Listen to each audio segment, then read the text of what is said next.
Orysia, thank you very much for being a guest today. Good to be with you, Aaron. Pleasure. So I always begin with my Inside the Actor Studio questionnaire. What is your favorite word? My favorite word, serendipity. Nice. What is your least favorite word? Anger. What is your favorite curse word? Fuck. Has any news about the war in Ukraine prompted you to use it recently? Oh, every morning I wake up and when I see these horrible bombardments of civilian buildings, yeah, I swear a lot these days. Not on me, on broadsheets and broadcast media normally. Do you have any guilty pleasures? Oh, guilty pleasures. Wine. Nice. What kind? Well, I like all kinds of white and rosé wines. Yeah. I love red wine, but it's the devil. It's a devil. Yeah. What is the sound of noise that you love? The sound of noise that I love. Yeah. Rain. That's why I live in the UK. And it's quite rainy out right now. Yes, it's very calming. Yeah. What is the sound of noise that you hate? The Northern Line tube Hmm. squeaking. Um, what is your favorite book? Oof, my favorite book, The World of Yesterday by Stefan Zweig. And finally, are there any fictional characters who you like to imagine yourself to be? Oh, sometimes want to be like a Mickey Mouse. Okay. It's why? I guess it's wicked and Um, cute. um, so when I interviewed Christopher Miller a few months ago, he made the point that with Ukraine, news never stops. And over the last few weeks, there's been a lot of news from small Russian breakthroughs and Ukraine successfully pushing them back, uh, Trump's meeting with Putin, and then the summit with Zelensky and European leaders, as well as over the last couple of days, the worst aerial bombardment since July. I thought I'd begin by asking, what's your view of the state of the war right now? That's a very. This is the question I often ask myself. Where are we? Are we at the beginning, in the middle, or at the end of war? I think we are kind of nearing the end of a certain phase of war where it is clear that Russia is not able to make any breakthrough on the battlefield significant enough to make that a trump card in its invasion, to basically compel Kiev to capitulate. And even these horrible terror attacks by drones and missiles of civilians all over Ukraine, from east to west and center, they are not really achieving the desired effect. So there's a certain dead end for Putin. Ukraine is also struggling to replenish its manpower, but it is holding the front line quite successfully in a way, because it's always easy to fight a defensive war while inflicting a high rate of deaths and injuries on Russian army. Also, making this war unsustainable in a midterm for Putin. And Trump, his game is to pressure both sides to the deal, the way he understands deal making. We can discuss how he sees that, but it's likely that some kind of faulty deal, imperfect deal could end this phase of war or confrontation. Doesn't mean it will resolve the origins of this war, but I think this is likely possibly at the beginning of next year. A problem Ukraine has had in the West since the beginning of the war is, I think there's in the media, there's a default assumption that Russia is a steamroller and you see its lines moving on a map, and then very small Russian advances are seen as sort of, a huge breakthrough and the Russians are going to be at Kyiv in any day. I was watching an interview you did with Times Radio and you were talking about how the front line is more than just the front line. So it's Ukraine is doing things like Operation Spiderweb or attacking oil refineries, which is cutting Russia's ability to make war at the source. And I feel like I imagine that like that's intangible for a lot of people in the West to like get their heads around.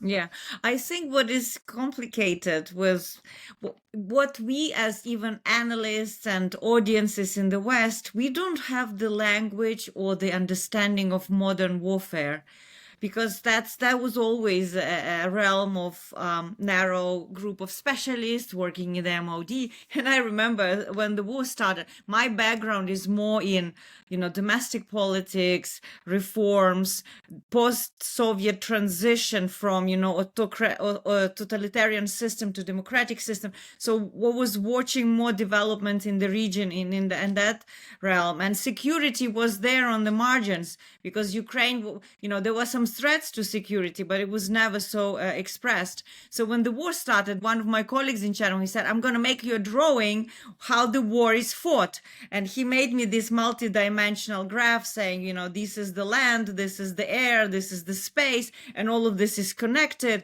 But that's just kind of the operation according to the doctrine. Okay, and then I asked him, are the Russians actually doing what their doctrine says? And he said, no, you know what, when we look at what they're doing, that's not what they're doing. So even those narrow military specialists from the very beginning of the war were like stunned. What is it? Is it a war? Is it a special operation? Is it preparation for the victory parade that Putin was driving his huge cars? But also war is fought in the minds of the people. And this is something we should always remember. And we should not give Putin this narrative power over the war. And I feel this is where our weakness is, especially in the West, where we underestimate Ukraine and overestimate Russia. And Russia is super skilled, being who they are, the Kremlin's elite from the KGB, manipulation and special forces, to create smoke screen, like this projection of a shadow that is, and behind the screen, there's just this little man. And Russia's size of a GDP is the size of Spain. And okay, they have nukes, that's true. And this is their only kind of, I think, significant terror weapon that people are afraid. But Ukraine was always underestimated in its capacity, what it's able to do. So this is the war in a way where Ukraine demonstrated amazing operations that Russia didn't. If you look at what Russia has done, just the mince grinder of their own men, as black as it sounds, fertilizing Ukrainian fields. Because that's all they do. While Ukrainians did the drowning of the flagship Moscow, they've completely, they've destroyed 30% of the Russian Black Sea fleet and pushed the rest of it to Novorossiysk. They've done the spider web you mentioned. They've killed quite a lot of high-profile Russian military inside Russia, including planting bombs in scooters. That was right in the center of Moscow. And they are actually going after bringing war to Russia, as they brought war to Ukraine, thinking that could change the calculus of mainly elite around Putin.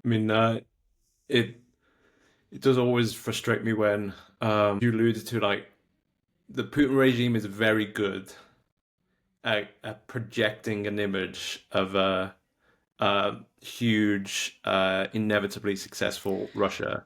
Yep. And I always think, this time 2 years ago, a militia was able to race from one end of Russia to the other and nearly topple the entire regime. Yes, but you're talking about Prigozhin, right? Yeah, and that just seems, that's airbrushed from the narrative now, and it's like how actually unstable is the regime that could have happened. Yeah. And also, when you think about it, it's quite astonishing that after nearly 3.5 years of war, they have not achieved to occupy even Donbass, Donetsk Oblast. This is where they already had a presence before the full-scale invasion. They already controlled the regional center, Donetsk, and, I'm sure the predictions, anybody you would have asked, at the beginning of the war, they say, yeah, they'll occupy Donbass in 3 days, if not Kiev, but they still have not occupied Pokrovsk. And Zelensky was quite smart, and you see it now, this kind of a catch number where he said to Trump, look, in 1,000 days of invasion, they've only conquered 1% of Ukraine. And you see this phrase now being repeated by his team to actually dispel this myth of an overpowerful Russian military. Yes, they can bring men. Yes, they can do scale. But what are they actually achieving? And let's also kind of take one step higher. Putin didn't start this war for Pokrovsk. I mean, he has plenty of land masses of his own. He had political goals in this war, and he has not achieved a single political goal. He wanted Ukraine neutralized. Ukraine is completely now using Western kit, and its army is aligning with NATO. It wanted Ukraine, partitioned and subjugated. He wanted Ukraine to have total control, if not absorb it as a country into the Russian Federation. Kind of the way he did de facto with Belarus, where it's a vassal state and even part of the Union state with Russia. He failed. This is not working. So we should understand that Putin is not negotiating from the position of strength, and this is quite, I think, upsetting when you see Trump treating him like that, and even reciting his narrative where he said nobody can defeat Russia. They defeated Napoleon. They defeated, Hitler. Well, they defeated Hitler thanks to U.S. assistance and gasoline they were sending in thousands of tons to power the Soviet army at that time. Also, I mean, that touches on something I often bring up with any guests talking about Ukraine, which is something that always annoys me about the Russian narrative, is they will often accuse Ukraine of doing things historically that Russia has done on a much bigger scale. So it's like Ukrainians are Nazi collaborators, but we don't talk about the Molotov-Ribbentrop Pact. Yes. And sort of Ukraine. Or the Soviet prisoners who were also fighting on the German side. Yeah. There was even a battalion like that. Yeah. Yeah. So it always annoys me when I remember very early in the conflict, I think it was when the Ukrainians started to push the Russians back from Kyiv. Lawrence Friedman wrote a very good article, and he made the point, which has always stuck with me, that Putin isn't a soldier, he's a spy. Yes. And what that means is, unlike a soldier in the face of failure has been mentally trained to reassess, take hold of the reality, come up with a solution, etc. Whereas a spy is they're trained in a sort of projection, smoke and mirrors, deniability. And so that's both a weakness in the sense of he can't quite get a grasp on the situation, but also he's able to project this image of a morally right Russia that is also inevitably going to win. Well, and this is why I think it was so damaging to roll that red carpet for Putin in Alaska, because through that summit, Trump, in a way, validated Putin's narrative about this war. That Putin also projects both domestically to say to his people, well, look, I told you, we are on the right side. You look, America is being now reasonable. Finally, they came to their senses. And also to the non-Western world, where he is struggling. He is almost like cliffhanging to maintain their geopolitical presence in Africa, in Middle East, in Central Asia, where they're being squeezed out. They are definitely losing, or their leverage and power, because, one thing what Putin says, but the other thing, people see the performance of Russian military. They're like, should we be buying Russian arms? should we be affiliated with a country that is committing war crimes, one way or the other? So I think that what Trump did, he kind of reinforced Putin when he was crumbling, the very moment when they should have been putting pressure and saying, look, the cost of this war will be so high for you that you will start losing Russian state. This is the only moment when they will come to their senses, when they kind of the unity, the cohesion of Russian Federation, as it's called. It has nothing to do with federation, but let's call it the cohesion of Russia as a state will start crumbling. Before that happens, there will be having these aggressive wars because they think that is the glue actually that sticks this landmass together. And we need to show jointly that this is not a strategy, that they will fail at this strategy, and they should rethink how they hold Russian Federation together. It's not through invading other countries that this will be a success. Actually, it will threaten. It will risk collapse of Russia if that continues, and this should be the ultimate goal of this outcome of this war. Yes, we need to preserve Ukraine. Ukraine needs to be able to rebuild, integrate with the West, no question. But fundamentally, if Russia is able to consolidate its gains and come out as a victory, celebrate this victory, we will only feed more wars in Europe. My line is always that Putin isn't a master strategist. He's a master at sleights of hand. And something that annoys me about the whole narrative around the peace process is the person who needs the war to end as soon as possible is Putin. And yeah, the way he gives it out, he would be doing Ukraine and Europe a favor by ending the war, and he could just fight it indefinitely. And so, as you said, that what's so frustrating about the Trump administration is that them buying into that narrative. Yes, that is a big threat for all of us.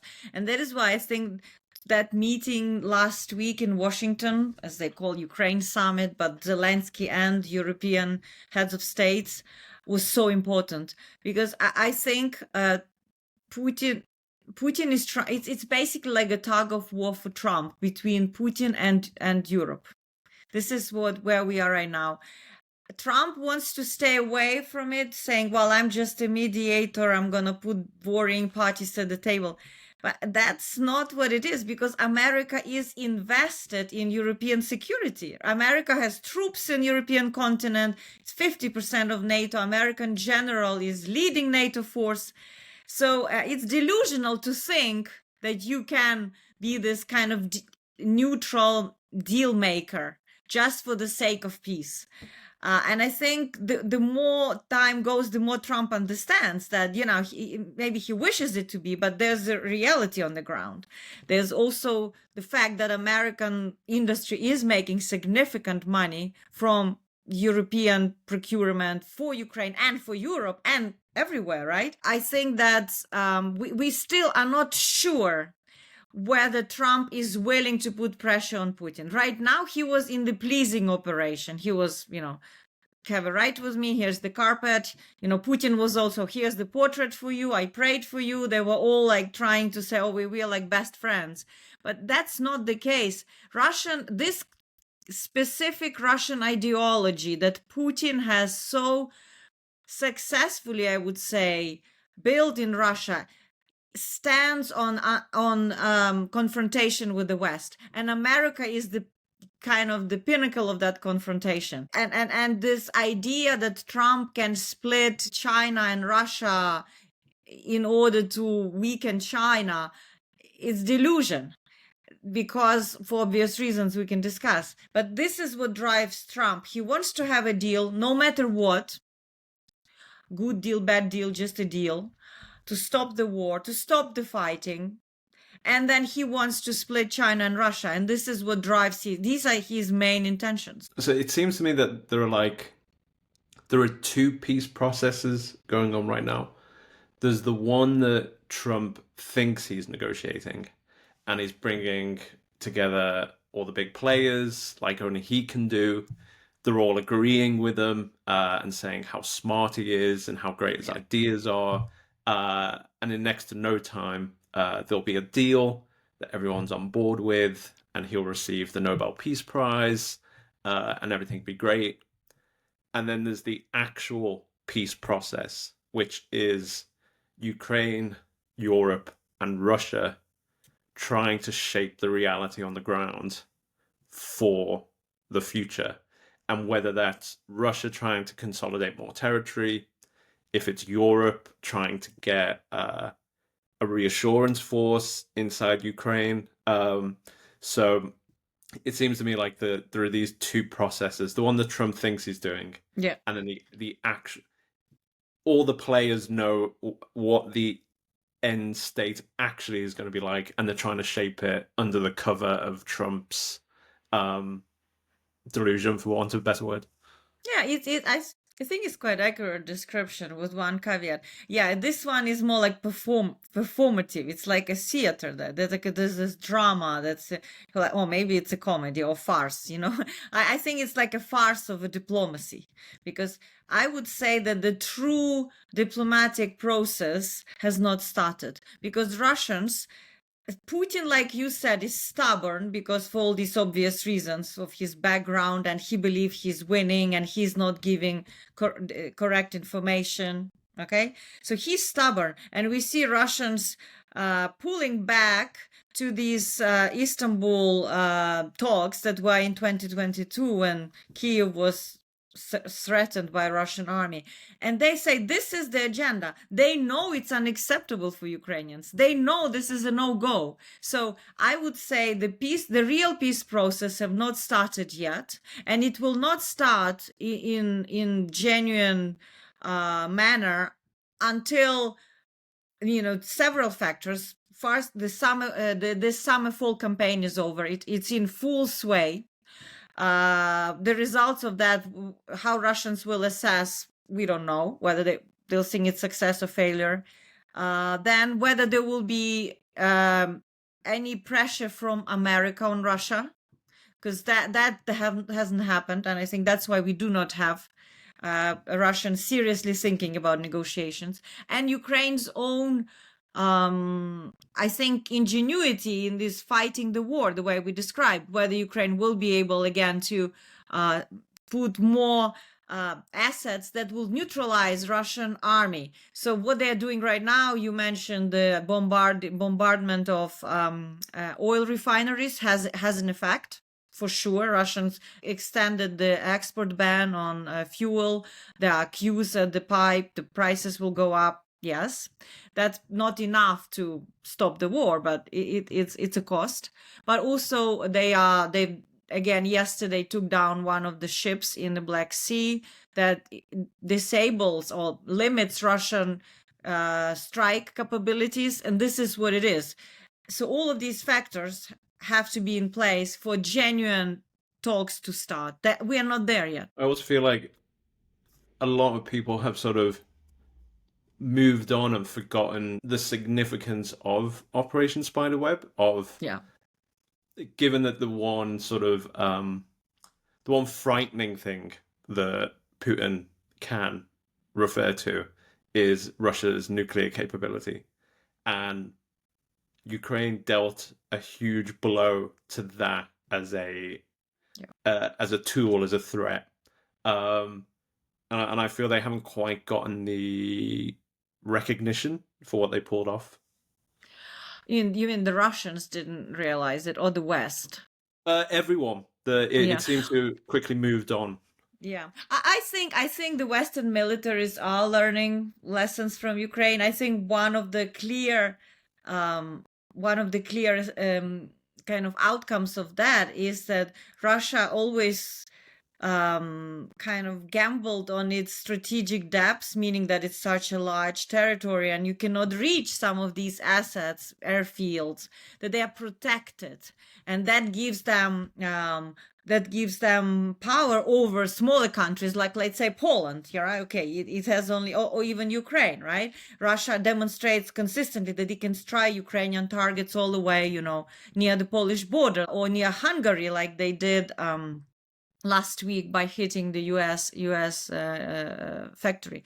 So that spider web showed that this is not an advantage anymore, and Ukrainians can target. It was an elaborate operation done completely with Ukrainian capabilities, drones and human assets on the ground in Russia. And Ukraine increasingly operates inside Russia, and I think this is what, because Ukraine is at war, it's much more bolder than the West. The West is still, I think, gripped by fear. Look what yesterday, after the damage of British Council building and the European delegation building in Kiev, what was the response? They summoned the Russian ambassador to see the foreign secretary. Is that scary for Russians? Is that the appropriate response?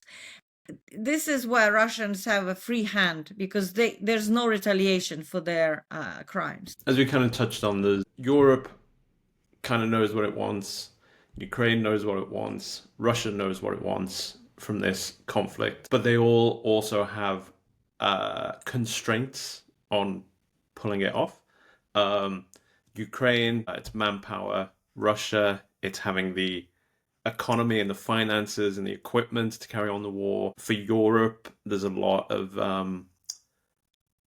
division over reassurance force and sort of disquiet in Germany and Poland and Italy about providing troops. So I'm curious about what's your view on whose constraints are going to win out first? Will Russia be able to last longer than European unity on a reassurance force, or Ukraine's ability to summon up manpower? Well, it's interesting, to paraphrase Nietzsche, who said, he who knows why can endure almost anyhow, right? And Ukraine knows its why. And its why is to preserve its independence. And its why also comes from the history of relationship with Russia, where Ukrainians were losing millions of people in all kinds of famines and repressions, and they know that occupation is not an option. They know that one people that Putin keeps talking about, he keeps talking about the Ukraine, Russia is one people, means extermination of Ukrainian identity. Okay, so I think they can last because they have no space to retreat. They will be fighting with what they have, with people they have, with ingenuity they've demonstrated. They will endure. Now the Europeans are waking up to the fact that Ukraine is their front line. But yes, Europe is still gripped by fear of Russia, unlike Ukraine, and also it's ossified system of this peace dividend that is so hard to reform. Europe needs to reform, and it's very, very difficult because people are used to a certain way of life. And they don't want this to crumble like in Ukraine. Politicians know if that collapses, they open also the gateway to right wing, left wing, the radicalized politics. They want to stay in power.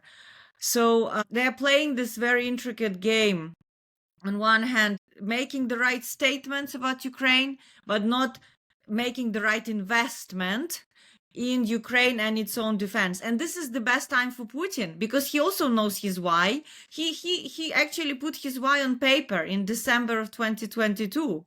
He said, I want NATO out to the border of 97. Basically, he wants America out of Europe. Maybe Trump also wants America out of Europe. Maybe this is where the interests coincide. He wants Ukraine neutral. He wants Ukraine defenseless so that he can invade it anytime he wants. and he wants to restore the Soviet Union. Okay, so he knows his why, and this why is shared by a wider circle of people. And yes, there are constraints, but I think he is obsessed and possessed by this agenda, and they do not have any alternative vision for Russia. This is the problem. That's why the other constraints are kind of irrelevant, because this is the type of regime it is. It's, yeah, people compare it to Hitler's Germany. Yes, it is in a way that ideological. It's not rational, because rationally, when you think about it, Russia had everything. They had riches in London, they were buying political influence, their yachts were parked in Saint-Tropez. They already bought a lot of influence in the West.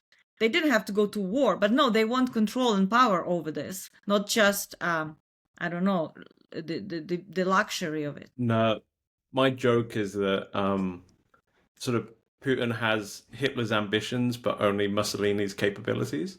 Well, at least Mussolini knew his constraints. And like the serious point behind the joke is that I feel for the West / the Europeans post Trump is how do you successfully gauge dealing with that of someone who has like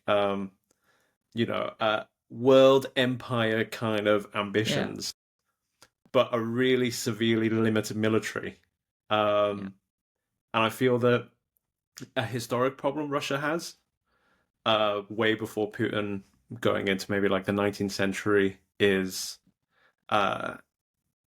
very sensitive about inferiority to the West.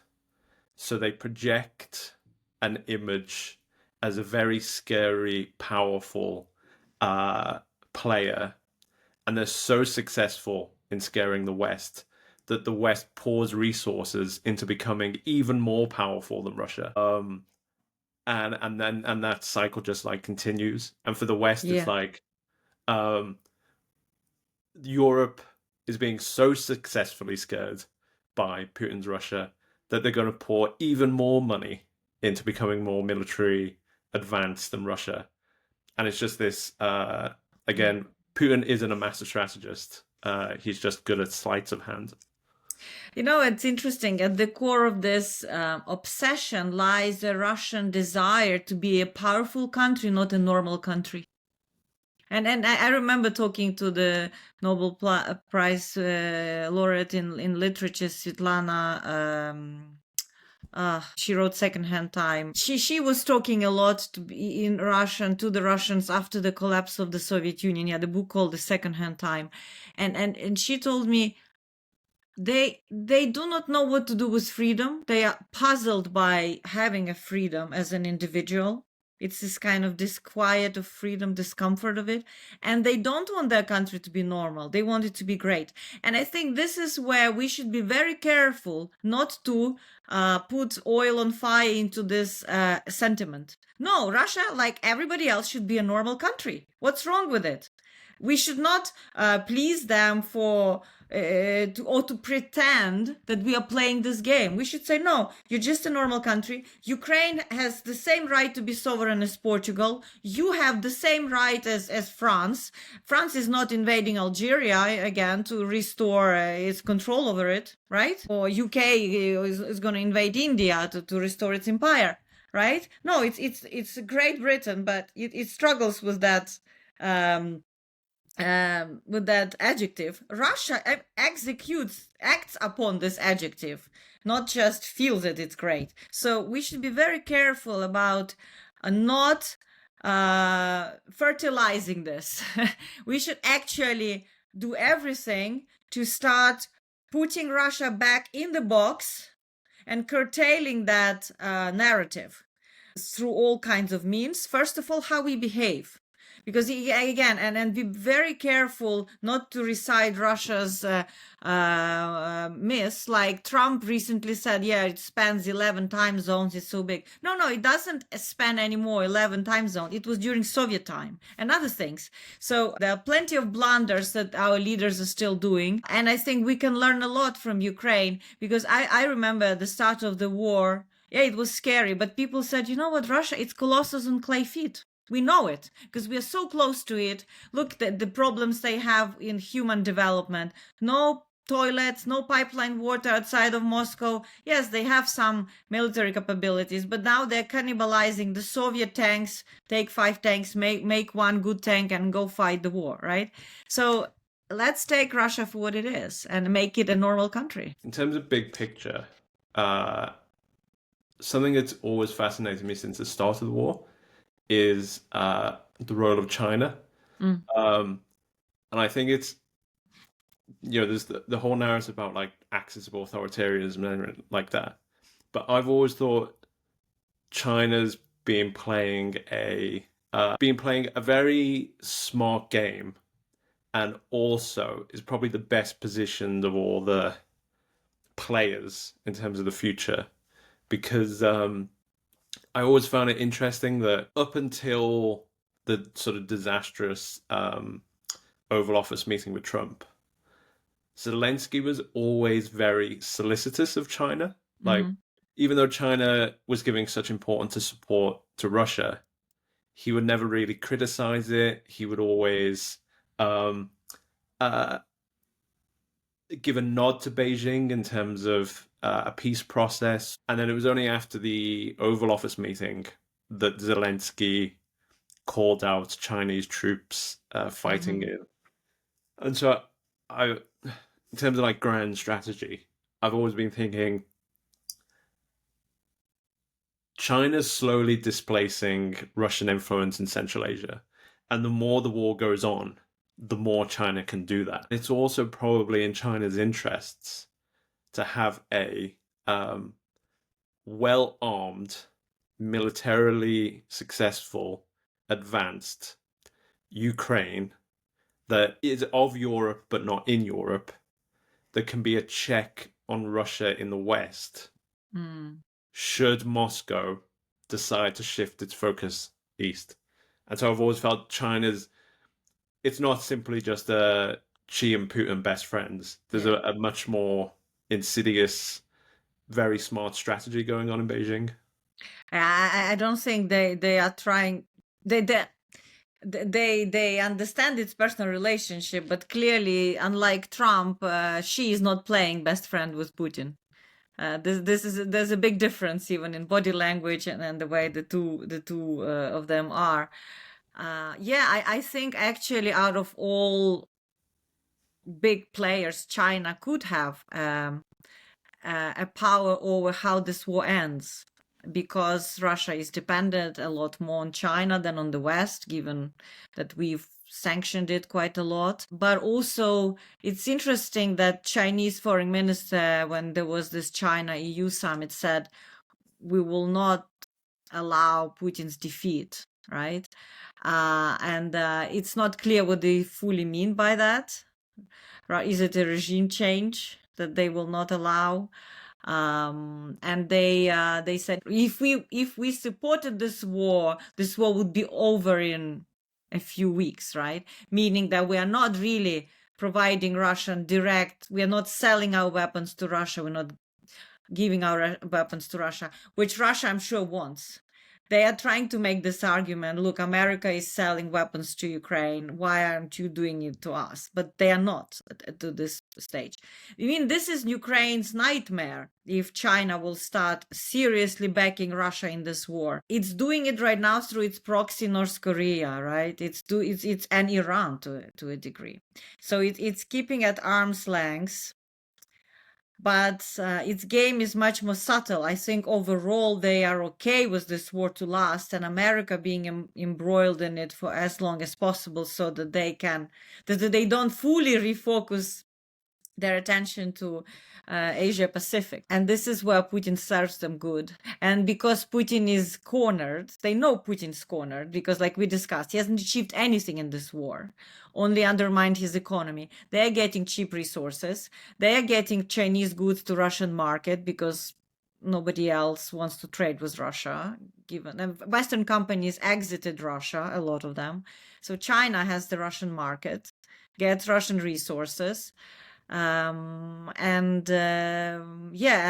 I think Ukraine, you're right. Ukraine always understood that game and hoped that Putin, that she would exert some pressure on Putin to dial down on this war, especially on all the threats of nuclear weapons. But he's not really doing it, right? They're not really doing it. They are okay with this to go on like that indefinitely. At this level of intensity, of course, they don't want this to turn nuclear, clear. But this kind of intensity of war in Europe, they're okay with it. Finally, I was just going to end on, obviously a lot will depend on how/if the war ends.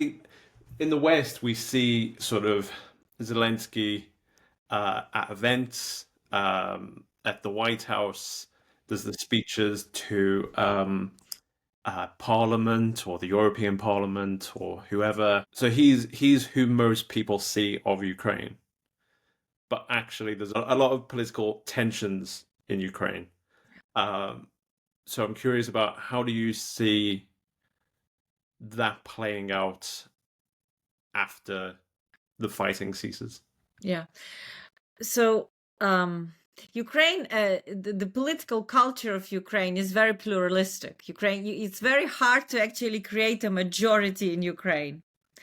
And that's why it was so astonishing when Zelensky won with this huge majority, right? He had constitutional majority in the parliament. He's received 70% of vote in Ukraine's elections. But of course, as he started governing the country, his popularity before the full-scale invasion was at about 25%.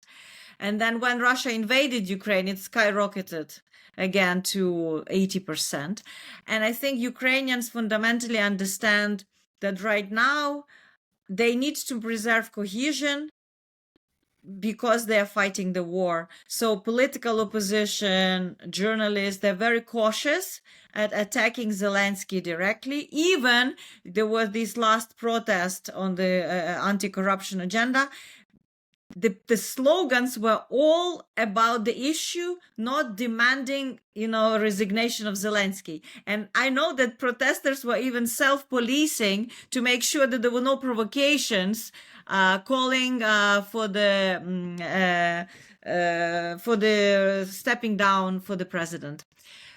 But of course, on the surface, there are all these discussions about whether Zelensky is having the right approach to economy, whether he is doing enough reform to integrate Ukraine with EU, whether on the rule of law there is regression, and is he really committed to the anti-corruption agenda? And as the war ends, there will be a reshaping of political landscape for sure, because Ukraine doesn't have such established political parties like the UK had before the Second World War, and after the Second World War it carried on, right? Basically, you had major parties.